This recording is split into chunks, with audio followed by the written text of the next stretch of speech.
বন্ধুরা, এখানে 2 কিলো মাংস ভালো করে জলে ধুয়ে নিয়েছি ফ্রেশ করে।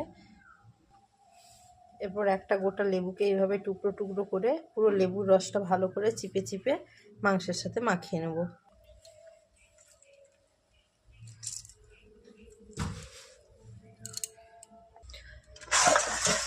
একটা ফুটো ফুটো গামলায় মাংসটা ধুয়ে জল ঝরানোর জন্য রেখে দিয়েছিলাম।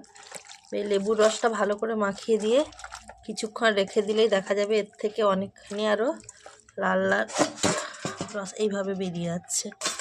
যে মাংসটা আবার ধুয়ে নেব আমরা। মাংসটা লেবুর রস মাখিয়ে রাখা ছিল, এবার তুলে নিয়ে দেখাচ্ছি।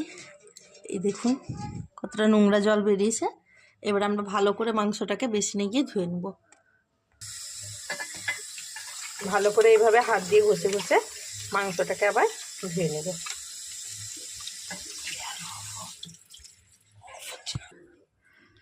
এই বোনলেস মাংসগুলো আমরা এখানে থালায় বেছে নেব।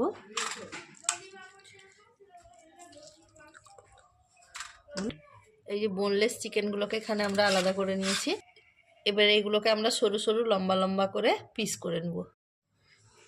এইভাবে মাংসগুলোকে আমরা পিস করে নেব। যতটা সরু করব তত ভালোই মশলার সাথে মাখানো যাবে, মশলা ভেতরে ঢুকবে, ততই ভালো, ভাজলে খেতে ভালো লাগবে। মাংসগুলো কেটে নিয়েছি দেখতে পাচ্ছেন। এবার এতে আমরা একে একে সমস্ত প্রকার মশলাগুলো দিয়ে দেব। লেবুর রস দিয়ে যতই হোক আগের থেকে মাখিয়ে রেখে ধুয়ে নিয়েছি, তাই এখন আর লেবুর রস দেব না। এতে দিয়ে দিলাম স্বাদ মতো লবণ, লঙ্কা গুঁড়ো, হলুদ গুঁড়ো, 1 চামচ পরিমাণ রসুনের পেস্ট, পেঁয়াজ, 2টো পেঁয়াজের পেস্ট। বন্ধুরা, চিকেনটা যে রেখেছিলাম ফ্রিজের মধ্যে বের করে নিয়ে কর্নফ্লাওয়ার আর অল্প লবণ দিয়ে ম্যারিনেট করেছি। দেখতেই পাচ্ছেন কত সুন্দর হয়েছে। একটা ডিম এতে দিয়ে দিয়েছিলাম, সেটাও ভালো করে মেখে নিয়েছি। কড়াইতে তেলটা ভালো করে গরম করে নেব। এবার এক পিস করে তুলে তেলের মধ্যে এইভাবে ছেড়ে দেব। এইভাবে সবগুলো ছেড়ে নিয়েছি। দেখতে পাচ্ছেন এক সাইডটা ব্রাউন হয়ে যেতে উল্টে নিয়েছি, আর এক সাইডটা ভালো করে ব্রাউন করে মচমচে করে ভেজে নেব।